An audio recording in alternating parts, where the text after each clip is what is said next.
all the life. There were plants and birds and rocks and things. There was sand and hills and rain. ¿Qué tal? Saludos cordiales desde el Paddy's Pub de Salamanca. Yo soy Javier Jara, me acompaña como siempre Frank Curto y esto es Watergate. Bienvenidos. And the ground was dry, but the air was full of sound. I've been through the desert on a horse with no name. It felt good to be out of the rain. Bueno, creo que todo el mundo ha sido testigo del bochornoso espectáculo diplomático que ha acontecido hace tan solo unos días, ¿no? En el despacho oval de la Casa Blanca, ¿no? Hemos visto al presidente ucraniano Zelensky siendo vilipendiado y humillado por la administración Trump. Un acontecimiento que ha tenido su eco por todo el mundo. Frank, ¿crees que deberíamos extender una carta de agradecimiento a la Casa Blanca por proporcionarnos contenido constante a este podcast? Buenas tardes. Pues sí, la verdad que bueno, que es que con Trump ya lo hemos visto. Yo creo que no sé, desde que hemos empezado a hacer los podcasts, creo que no ha habido ni un solo día en el que no hayamos hablado en mayor o menor medida de él, o algo que haya propuesto o algo que haya hecho. Así que bueno, es un personaje que da un juego tremendo. Y lo que dices tú, bueno, hemos visto en directo un esperpento televisivo el otro día que, bueno, más allá de la forma, bueno, la analizaremos ahora también y las consecuencias que puede tener, pero bueno, quiero decir, ha habido ríos de tinta acerca de todo esto. Desde luego, un espectáculo, como digo, bochornoso, incalificable, y que por todo el mundo se ha tildado como efectivamente incalificable, ¿no? Y que ha tenido su repercusión directa en el continente europeo. Al día siguiente hemos visto a la gran mayoría de los presidentes europeos reuniéndose en Londres para acometer una situación de crisis inmediata a raíz de las posibles consecuencias que tenga este desmán, otro desvarío, ¿no? del presidente Trump. A raíz de esto me gustaría traer a colación, para empezar, no solo los tweets que ha habido de apoyo al presidente Zelensky, que han sido idénticos en todas las cuentas de los presidentes de los diferentes países miembros, sino también un tweet muy concreto de la encargada de Relaciones Internacionales de Europa, diciendo que, bueno, que es obvio que Occidente ha perdido su razón de ser y que necesita un nuevo liderazgo, y que Europa está preparada para asumir ese nuevo liderazgo. A mí me parece que, bueno, es una aspiración quizá un poco optimista, dado el cariz actual de los acontecimientos, ¿no? Me da la impresión de que Europa ahora mismo no está preparada para ejercer ese liderazgo del mundo occidental. No sé qué te parecerá a ti, Fran. Bueno, yo creo que la realidad es la que es y Europa tiene el papel que tiene. Evidentemente, ante lo que pasó el otro día, ¿no? o las circunstancias que están pasando, Europa va a tener que tomar una serie de decisiones, tiene que reaccionar, pero bueno, esa reacción no se saldrá dentro de lo que realmente Europa es, ¿no? Quiere decir que ahora mismo no es un protagonista, ni mucho menos en la política internacional y mucho menos con un peso. Ahora bien, es verdad que Europa, pues eso, lo que hemos dicho, ¿no? Tiene que hacer algo, tiene que reaccionar y es lo que veremos ahora, ¿no? Un poquito, es decir, cuál es el papel de Europa a partir de ahora, ¿no? Precisamente son muchas las voces que se alzan exigiendo la configuración de un ejército europeo, ¿no? Que cada país aporte un porcentaje mayor de ese presupuesto a defensa.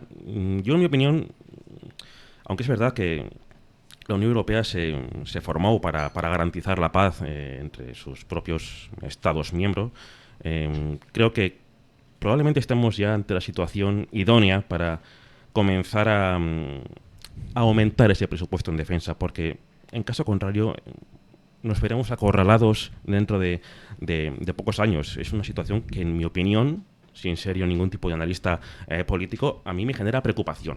Me genera preocupación porque vemos constantes anuncios tanto de Estados Unidos, por un lado, como de Rusia, de una manera muy agresiva, ¿no? Parece que no tiene ninguna intención de contenerse en sus ambiciones, que ya no son simplemente territoriales, también son económicas, ¿no? Sí, yo creo que además mira, lo que pasó el otro día en el despacho Oval, ¿no? Yo creo que es una especie de ejemplo, ¿no? De símbolo de lo que está pasando en todos los sentidos. Es decir, nosotros desde que vimos, o sea, Donald Trump es verdad que sabemos que es capaz de eso y demás, pero nadie imaginaba, ¿no? Ni en forma ni en fondo, que esto podría ocurrir delante de un presidente de un país, porque independientemente de que evidentemente fue una humillación, ¿no? Lo que pasó, ya desde el principio. Preparada, además. Preparada, exacto, ya desde el principio, ¿no? Sí. Incluso metiéndose con la forma de vestir, ¿no? Y eso realmente Trump y su digamos su secuaz Vance, ¿no? Es decir, tenían a un Zelensky acorralado, humillado. Y lo que veo con Zelensky, lo que pasó el otro día con Zelensky, es verdad que le pasó a Zelensky, pero realmente yo lo veo como una especie de símbolo de qué es lo que Trump haría con Europa. Es decir, Zelensky es el que ponía la cara, el que realmente era el protagonista en ese momento, pero evidentemente como trató Trump a Zelensky o Vance a Zelensky, es como realmente la consideración y cómo quiere tratar Trump al resto de Europa. Desde luego el vídeo da para análisis complejo de la situación, especialmente los últimos 20 minutos cuando empiezan ya a calentarse los ánimos, ¿no? Sí, vemos para empezar cómo cuando sale Zelensky del coche, Trump le saluda y se dirige al resto de los asistentes, a los periodistas, diciendo que efectivamente estaba muy elegante, de manera bastante sarcástica, ¿no? Sí, porque totalmente, claro. De guerra, como es obvio, ¿no? Claro, porque este es un país que está en guerra. Eso es. Y después un propio periodista de Estados Unidos, allí en el despacho Oval, ya le pregunta por qué va con un uniforme. Una pregunta que, no sé, claramente dirigida a humillar, ¿no? al presidente. Y ya no solo eso.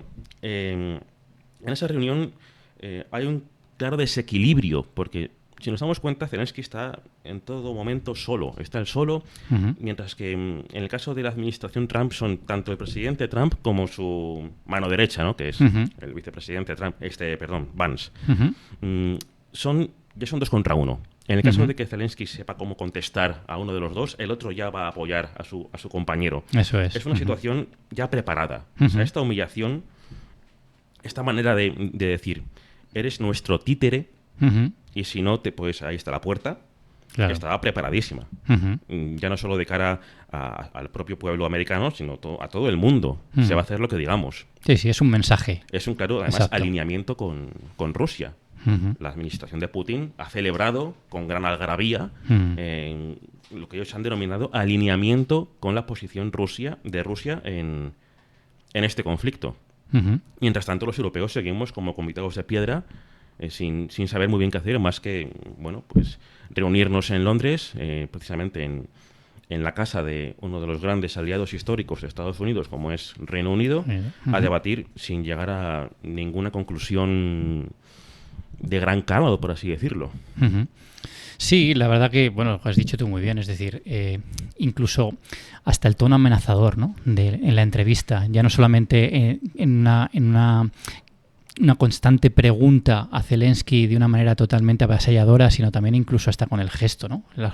Como está continuamente señalando y señalándole todo el dedo con el dedo índice como un símbolo amenazador, como con las piernas abiertas. Con las piernas abiertas. Es decir, era como una especie de pues eso, ¿no? De aquí estoy yo y voy a demostrar al mundo quién soy y realmente voy a tener a esta persona como una especie de títere, ¿no? Que realmente voy a hacer con él lo que quiera. Me recuerda un poco a la escena de esta película de Charlotte, del gran dictador, cuando van Hitler y Mussolini a un barbero y los dos intentan poner su silla más alta que la de su compañero. Eso es, sí, es verdad. Un poco sí, es a cierto, escena, sí. Pero es verdad que el lenguaje no verbal de los 3 contertulios allí presentes era muy claro. Zelensky estaba, como digo, de brazos cruzados, sin saber muy bien cómo reaccionar, porque creo que no se lo esperaba, ni por asomo. No. Bueno, yo creo que nadie se lo esperaba. Trump, como bien has dicho tú, señalando, piernas abiertas, Vance a la izquierda del padre, apoyando en todo momento a Trump, y luego el séquito de periodistas que pertenecían en su gran mayoría a medios norteamericanos, salvo un personaje, una mujer, que era la embajadora de Ucrania en Estados Unidos, a la que se podía ver, lamentándose, ¿no? Un gesto de tapándose no sabía ni dónde la cara, sí. consciente de la incertidumbre que está por venir. Bueno, llegados a este punto, creo que la pelota está en el tejado de Europa. Ujú. Al menos desde mi punto de vista. Tenemos dos frentes abiertos, van a ser más en cuanto China se posicione, si es que lo hace. Ujú. ¿Qué opinión tienes tú respecto a aumentar ese presupuesto en defensa? Es algo que, por lo general, Europa siempre ha sido reacia, ¿no? Siempre ha sido tendente a garantizar la paz y parece que ese aumento parece que va en contra de ese principio fundamental de la Unión Europea, ¿no? Pero ¿te parece que es el momento adecuado? Porque yo ahora mismo, dado mi estado de, pues eso, de preocupación, me parece que a mí no me importaría, desde luego, Ujú. destinar algo más de nuestro presupuesto a mejorar nuestra defensa, porque creo que tenemos ejércitos un poco quizá desfasados en comparación con estos dos potenciales enemigos, que no lo son, pero pueden llegar a ser en cualquier momento. Claro, yo no sé si, decías tú, si es adecuado el momento, ¿no? Es decir, es el que es y hay que reaccionar. O sea, quiero decir, yo creo que Europa ahora con esta situación que ha pasado bueno, que está pasando con Trump, tiene que dar un golpe de efecto y dar como una especie de un golpe en la mesa, ¿no? De decir, aquí estoy. Aun sabiendo dónde estamos y quiénes somos, evidentemente tiene que reaccionar. Cuando antes decía yo que realmente Zelensky era como una especie de símbolo a lo que nosotros fuéramos en Europa, es decir, Trump lleva mucho tiempo, y el otro día lo dijo también, lleva mucho tiempo, él para entendernos, él odia a la Unión Europea.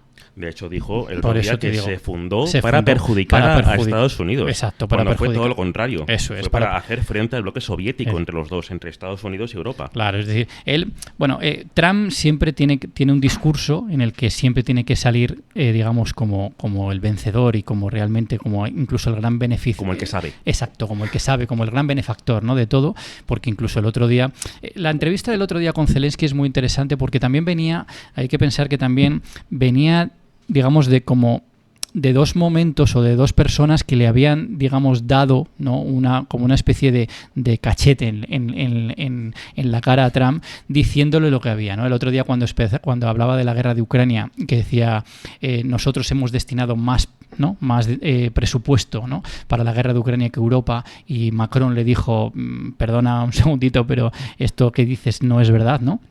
Europa ha pasado como el 60% del presupuesto, y mientras que Estados Unidos un 40%. Esto no le gusta También, nada. Bien por Macron, hay que decirlo, que sí, tuvo los claro, porque de enfrentarse a exacto, Trump, sí. que también fue en la Casa Blanca, si no recuerdo mal. Exacto, y luego Starmer también, ¿no? El británico, que también puso sus cosas en su sitio en un determinado momento. Es decir, Trump venía también de, pues eso, ¿no? De una especie de crítica por parte de Europa acerca de lo que estaba haciendo, y le estaban desmintiendo aquello que realmente él iba diciendo a lo largo de estos últimos días, ¿no? Con Zelensky, pues evidentemente es como una especie de, bueno, no solamente voy a castigar a Zelensky, que también, porque lo era, sino también al resto de Europa. Entonces, Europa ahora mismo, evidentemente, estamos en un momento de crisis, ¿no? Quiero decir, de crisis, yo creo que un poco en todos los sentidos. Pero parece que no lo queremos ver. Claro, por eso digo que muchas veces... El elefante en la habitación. Claro, por eso cuando antes decías que si es un momento adecuado, quizá a veces la historia o los momentos nos hacen que realmente nos demos cuenta, aunque no queramos. Yo creo que Europa llevaba bastante tiempo sin darse cuenta de lo que realmente somos, o por lo menos no habíamos reaccionado de la que manera es, y ahora con esta situación que ha pasado, evidentemente tenemos que tomar cartas en el asunto, porque ahora ya sí que toca, ¿no? Europa, por así decirlo, necesita repensarse a sí misma qué es lo que tiene que hacer y cómo afrontar este nuevo desafío, porque piensa que en los últimos, si pensamos desde el principios del siglo XX hasta la actualidad, quizá la Unión Europea es la primera vez, por así decirlo, que no está en el mismo bando que Estados Unidos. Quiere decir, en este mundo en el que ahora mismo yo creo que está muy claro, ¿no? Que es un poder tripartito, es decir, entre una troika exacto, global. Es decir, como una especie, o sea, está Xi, está Putin y está Trump, es decir, Estados Unidos, China y Rusia. Europa tienen que encontrar su sitio, es decir, dónde estamos. Entonces, hay una crisis, evidentemente, que dentro de Europa, que realmente tenemos que solucionar. Y la gran pregunta es, ¿hacia dónde vamos? porque evidentemente tenemos distintos focos, es decir, podemos ir hacia Estados Unidos, podemos ir hacia China, podemos ir hacia Rusia, pero Europa se está encontrando el sitio de donde está buscándose a sí misma. Y entonces ahora yo creo que es el momento de poder hacer esto. Es verdad que ahora mismo, pues eso, Macron, ¿no? Los líderes políticos se están reuniendo y decir, bueno, ¿y ahora cómo afrontamos esto? Entonces, con lo que me decías tú con lo de la guerra, evidentemente Europa no se estaba planteando nunca esto, pero ha llegado un momento en el que, y de hecho Ursula von der Leyen el otro día dijo, nos tenemos que rearmar de forma urgente. Sí. O sea, ahora es cuando vemos las orejas al lobo. Ahora es cuando ya vemos que lo que antes era una teoría o que parecía algo, o que bueno, que es un personaje que ya veremos cómo va evolucionando Trump, ahora la realidad es otra y ahora sí que hay que ponerse las pilas. La famosa trampa de Tucídides, ¿no? Que sí, no sé si nos suena, pero Tucídides era un autor del siglo V a.C., que fue el autor de una obra que, bueno, consagró la guerra del Peloponeso, ¿no?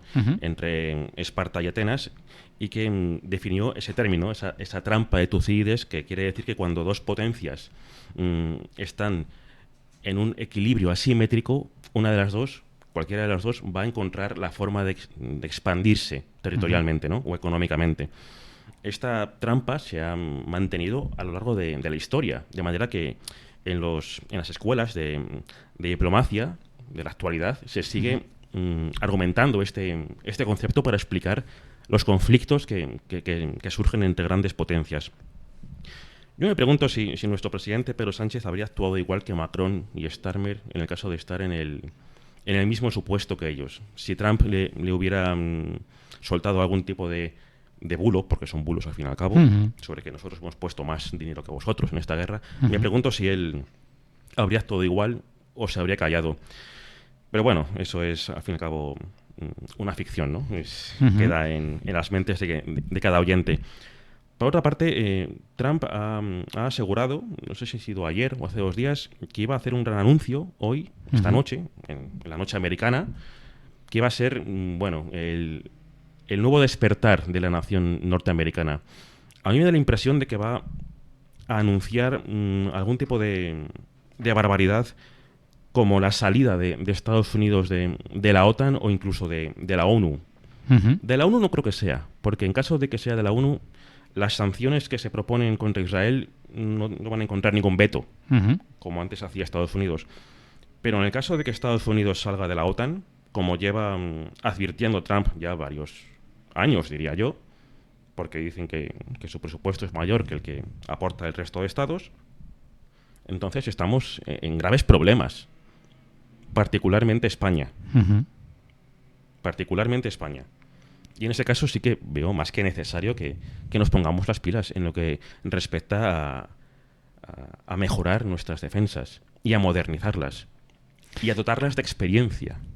Claro, y el otro día también relacionado con esto, que el anuncio que pueda ser de la OTAN o no de la salida de Estados Unidos, ya incluso desde Europa se está diciendo, ¿no? Ya no podemos entender la OTAN de la misma manera que la entendíamos antes. Quiere decir... Es que se desconfigura, sí. Claro, exacto. Es decir, en Europa lo que está pasando con todo esto, con la guerra de Ucrania, es lo que volvíamos a decir antes, ¿no? Es decir, es dónde nos posicionamos. Europa ahora tiene que buscar un camino. De hecho, curiosamente, el otro día, en el momento en que pasó todo esto, ¿no? Que hemos visto con Estados Unidos, Ursula von der Leyen y muchos comisionarios de la Unión Europea fueron a reunirse con la India. Por si las moscas. Claro, es que Europa tiene que posicionarse y necesita... Hay que buscar aliados. Claro, y necesitas buscar un aliado. Es decir, Europa evidentemente no puede competir. El problema es que no sea el mismo perro con diferente collar. Claro, es decir, el problema es dónde está ese equilibrio. Es decir, dónde vas a encontrar esos equilibrios entre lo que necesito, lo que me ofrecen y dónde me posiciono. Porque, claro, cuando digo esto que se iba hacia la India, evidentemente, fíjate que hace unos cuantos días Trump decía, ¿no? Yo creo que de forma despectiva, ¿no? Nos llamaba como un país como que éramos unos BRICS, ¿no? Dentro de los BRICS. Esto, en este mundo en el que realmente prácticamente es en el que se tienen que posicionar en Trump, que se tiene que posicionar en Putin o se tienen que posicionar en China, evidentemente tiene que haber como una especie de países que realmente por encontrar su sitio dentro de este tripartito, por así decirlo, tienen que buscar sus estrategias.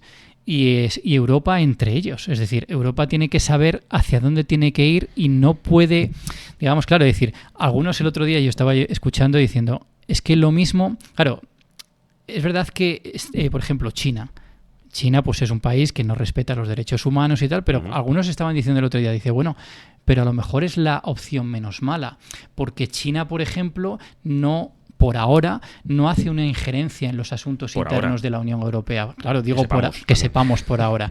Cosa que evidentemente ya estamos viendo como que Estados Unidos sí lo hace, ¿no? Quiero decir, Europa yo creo que sea, a ver si creo que se me entienda de esta manera. Europa nos hemos creído más en los últimos años de lo que hemos sido. Y nos acabamos de dar cuenta en qué lugar estamos y en qué lugar nos situamos actualmente con Estados Unidos. Es decir,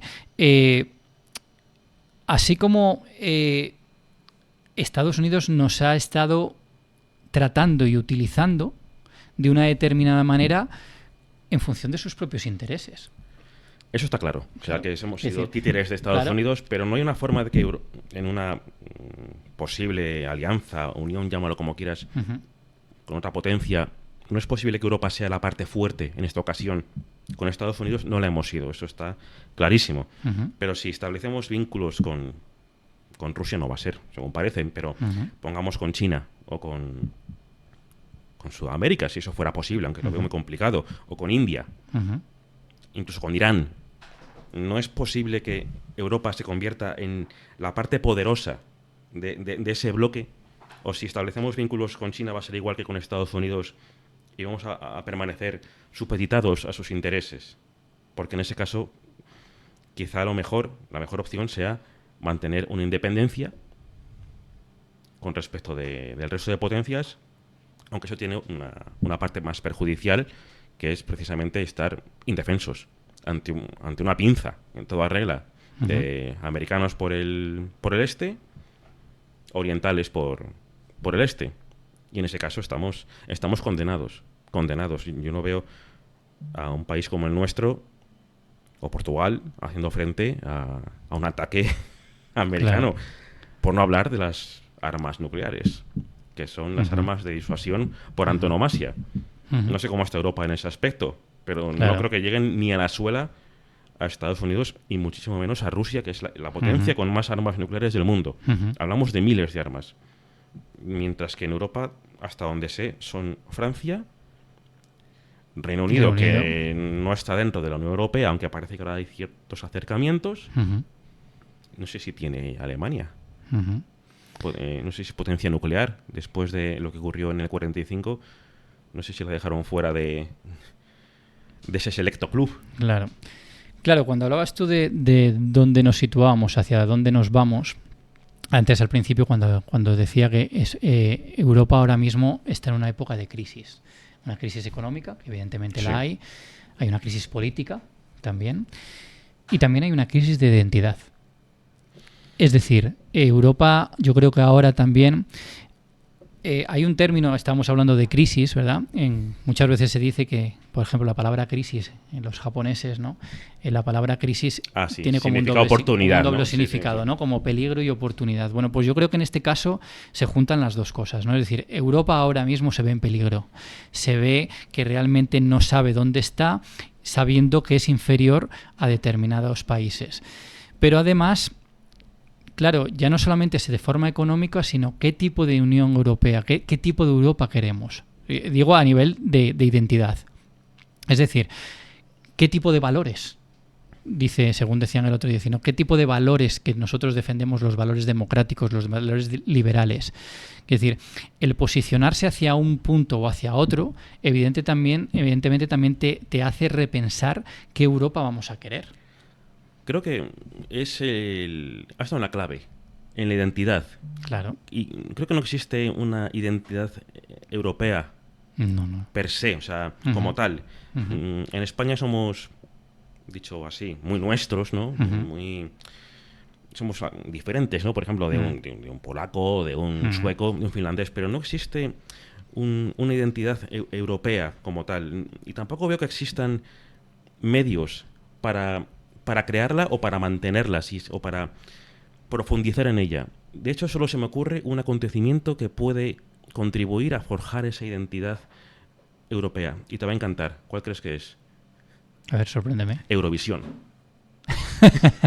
El Festival de Eurovisión, que parece una chorrada, y de hecho lo es, pero bueno, nos divierte al fin y al cabo, nos lo pasamos bien. Me parece el único acontecimiento socialmente cercano al pueblo que contribuye a forjar una identidad europea. Y estamos hablando de un festival de la canción, donde van auténticos frikis.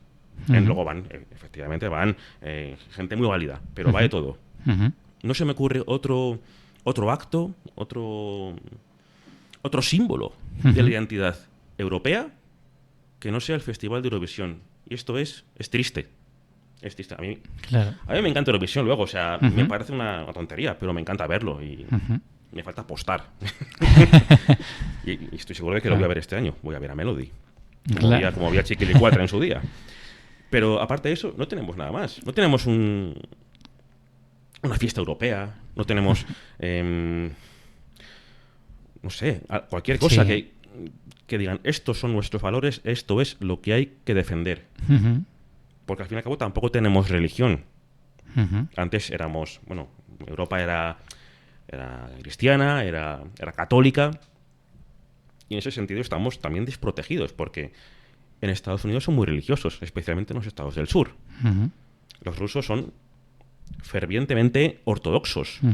Sí, muy importante. Los chinos, bueno, adoran a su líder. Y ya si hablamos de los países de África, pues sabemos lo que ocurre, ¿no?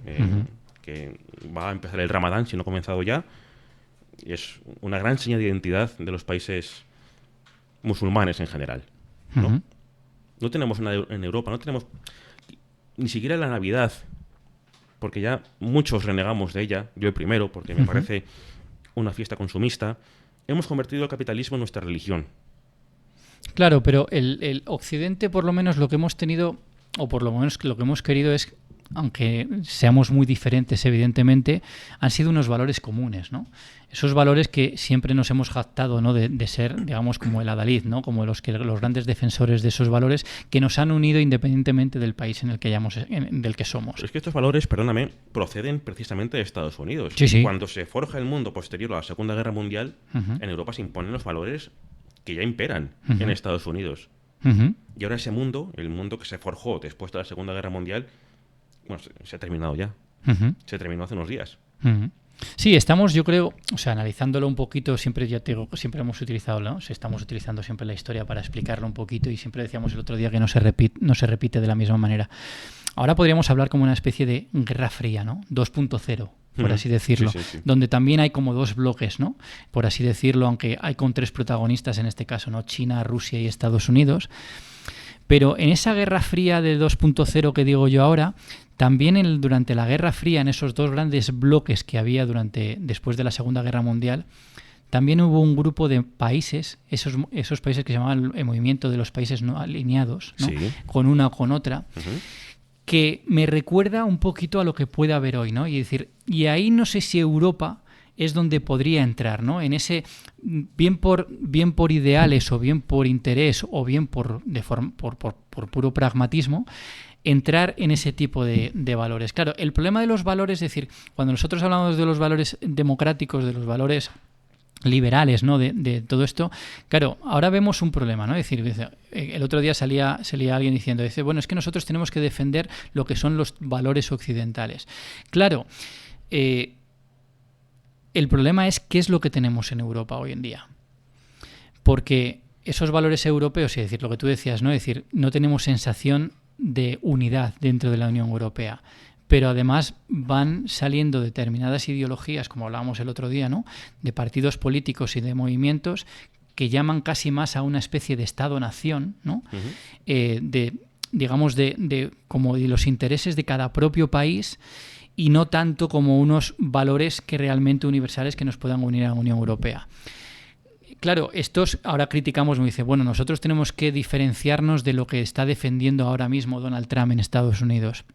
Pero si nos vamos dando cuenta de los últimos años para acá, la ideología que va creciendo y que va teniendo cada vez más importancia y que van ya no solamente estando en gobiernos, sino ayudando en los gobiernos, cogobernando o teniendo cada vez más apoyos sociales, lo que hablábamos el otro día, son ese tipo de valores que, por ejemplo, Estados Unidos está teniendo, ¿no? Y de hecho Estados Unidos está apoyando a ese tipo de movimientos y ese tipo de partidos para que se vayan instalando en Europa. Pues mira, creo que siguiendo con este hilo, una de las consecuencias que va a acarrear toda esta política exterior de Trump va a ser precisamente un menoscabo en el crecimiento de estos partidos radicales de los que hablábamos el otro día y que pretenden aunar más poder en la figura del presidente, por así decirlo, ¿no? Convertir en un estado más autoritario la nación, ¿no? Y esto puede ser también... Se puede utilizar en nuestro beneficio, al fin y al cabo, porque creo que si algo nos diferencia tanto de China como de Rusia, como de lo que va camino de convertirse en Estados Unidos, es esa defensa de los valores democráticos. Quizá encontremos aquí nuestro caballo de batalla.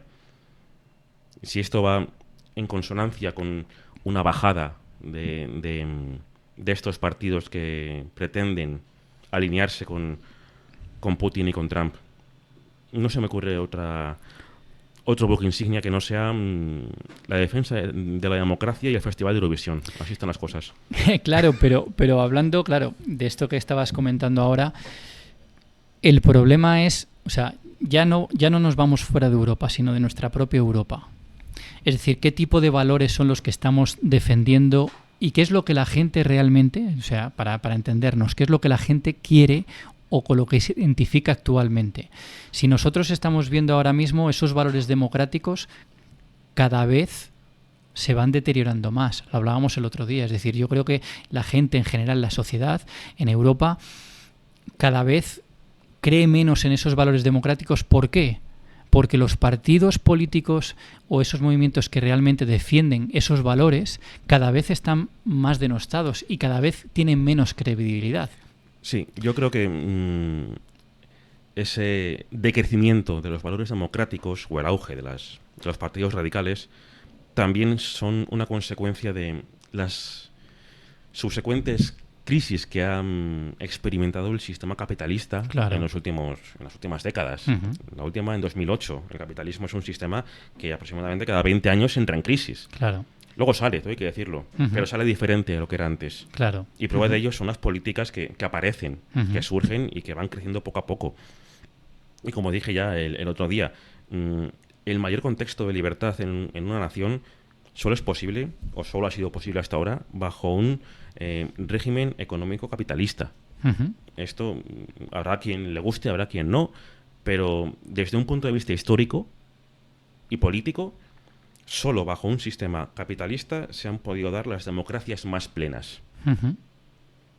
No sé si estás de acuerdo conmigo o si crees que es posible encontrar este tipo de libertad bajo otro tipo de régimen.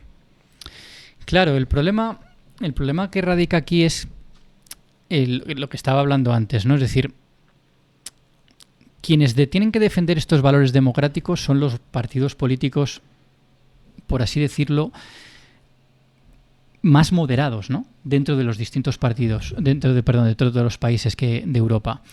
¿Qué es lo que ocurre? Cuando has hablado tú ahora de la crisis económica, antes decía yo que teníamos una crisis política, una crisis económica y una crisis de identidad, ¿no? La crisis económica es evidente, y cuando he venido después de la crisis del 2008, evidentemente en Europa se vieron, ¿no?, cómo distintos movimientos que veían que realmente lo que hasta ahora funcionaba o lo que hasta ahora parecía que me defendían mis propios intereses y que me daban un cierto estado de bienestar y de seguridad, evidentemente, claro, entonces, y empiezan a surgir movimientos por toda Europa. Es decir, empezamos, pues, ¿te acuerdas cuando, sobre todo en la parte sur, ¿no?, de Europa, o sea, es decir, con Grecia? Por Grecia, pues teníamos también movimientos como Syriza, ¿no? O también, por ejemplo, pero también tenemos el partido de extrema derecha, ¿no? Aurora Dorada. Esto también tenemos, por ejemplo, en Italia. Salió también el movimiento de 5 estrellas, pero Salvini. evidentemente es también Salvini. Es decir, tenemos todo eso. Es decir, en España también ha surgido este tipo de movimientos. Quiero decir, cuando la gente, a lo que voy es que cuando la gente realmente tiene, lo que hablábamos el otro día también, una incertidumbre, busca una solución de una forma radical. una forma en la que alguien me solucione. Y entonces aquí el problema viene que si mis partidos políticos no me dan esa solución, evidentemente el problema es que yo tenga que buscar una solución en alguien que me promete y que me soluciona de una manera radical ese tipo de problemas. Cuando vemos ahora en Europa que realmente hay una crisis económica, ¿quiénes la pagan fundamentalmente? El otro día tú dijiste una cosa muy interesante y es que la juventud. Estamos hablando de una Europa Sí, claro. y estamos hablando de una pregunta. La pregunta nuestra de Europa ahora es ¿cómo es la Europa presente, pero cómo queremos una Europa futuro? Ujú. Evidentemente ahí hay que meter en esa ecuación a la gente que es joven, a la juventud. Y el otro día, en España también cuando se empezó a hacer una especie de sondeo, y cada vez hay más gente joven. Cuando hablábamos de gente joven, de chicos y chicas entre 18 y 24 años, fundamentalmente chicos, varones, en donde ven la posibilidad de un régimen autoritario como una posibilidad. Es decir, no creen en ninguna, digamos, defensa de algún tipo de valor o que la democracia les representa. De hecho, decían que no tenían ningún tipo de miedo a que pudiera haber una persona autoritaria que evidentemente pueda solucionar esos problemas. Es decir, esta gente se ve con una precariedad laboral, se ve realmente con un problema económico, se ve con un futuro incierto y se ve además, sobre todo, que es lo que realmente veo cada vez más, con una frustración. Es decir, que no saben qué es lo que hay que hacer o no ven a alguien que pueda sacar, digamos, de forma tradicional estos problemas que ellos tienen. Nadie se los soluciona. Por tanto, esta gente busca soluciones radicales y evidentemente si estamos viendo todos los países de la Unión Europea y buscamos una solución, cada uno de ellos, o sea, esta gente se está buscando, digamos, ¿por qué no una posición autoritaria o un líder, por ejemplo, pues yo que sé, como un Donald Trump o como un Putin o como alguien pueda solucionar este tipo de problemas? Da para otro podcast, desde luego. Claro. Y tenemos que hablar también de Grecia, que está en mitad de una huelga general y una gran estabilidad interna, pero esto ya será el próximo episodio quizá, o uno de los siguientes, porque según veo nos quedamos sin tiempo. Claro. Ya estamos aquí 35 minutos hablando de... Claro, yo solamente quería hacer una reflexión Dale, con lo que has hecho, con lo que has dicho tú anteriormente y con lo que digo ahora, ¿no? Si tenemos que buscar una solución, evidentemente lo tenemos que buscar a través de los partidos políticos de los distintos países y tenemos que buscar a través de esos valores. Ahora, lo que nos tenemos que repensar en Europa es, primero, ¿qué somos? Y los propios partidos políticos se tienen que definir perfectamente y la gente tiene que saber qué son cada uno de ellos, es decir, qué me ofrece. Si la solución viene por estos partidos políticos que son, por así decirlo, lo que hablábamos el otro día, de centro, los moderados, y no queremos que haya extremos que tomen el poder o que tomen unas decisiones ante determinadas cosas, los partidos de centro se tienen que pensar y repensar y sobre todo ser fieles a una serie de valores que una cosa es lo que dicen y otra cosa es lo que hacen. Quiere decir, por ejemplo, pero me da igual del signo del color que sean, la derecha europea, la derecha española, la derecha de lo que tenemos en la Unión Europea, Conservadora, dices. Conservadora, se tiene que definir qué es lo que es esa defensa de sus ideales. Es decir, muchas veces escuchamos a personas, a ministros, a políticos de la derecha moderada, por así decirlo, que no sabemos distinguirlo de aquellas premisas de gente extrema. Y que además incluso cogen ideas de partidos de extrema derecha como suyas y además hacen adalid como defensa de aquello porque a lo mejor es por interés, por voto, porque son votos, porque es eso. Es decir, pero evidentemente esto la gente también necesita saber quiénes son. Pero por el otro lado también la izquierda. La izquierda tiene un discurso, es decir, ¿dónde queda la izquierda en general, no solamente europea, sino a nivel mundial? Es decir, ¿dónde quedan esos ideales de izquierda? La izquierda también propone una serie de cosas que, si nosotros lo analizamos, está en contra de casi prácticamente muchas veces su ideario. Es decir, ¿dónde está la izquierda socialista, por ejemplo, esa imperialista? En donde defiende una serie de cosas, pero realmente, cuando nosotros lo vemos también en el día a día, realmente a veces defiende otro tipo de cosas a la hora de la verdad. Es decir, esa ideología que realmente... de justicia social, de derechos sociales, de derechos civiles, de repente esa ideología muchas veces no sé si se vende a mejor postor o por lo menos defiende otro tipo de cosas. Porque la izquierda tiene un problema de obsolescencia en Europa. Por eso la sí izquierda que... socialista ha dejado de existir. Existe como mucho la socialdemocracia, que se inventó precisamente después de la Segunda Guerra Mundial y que ha entrado en un mundo en el que ya está obsoleta, en el que o se radicaliza, y eso no va a ocurrir, Claro. porque si no, no puede concurrir a unas elecciones, porque una izquierda radical... Para una izquierda radical, unas elecciones son una pantomima capitalista.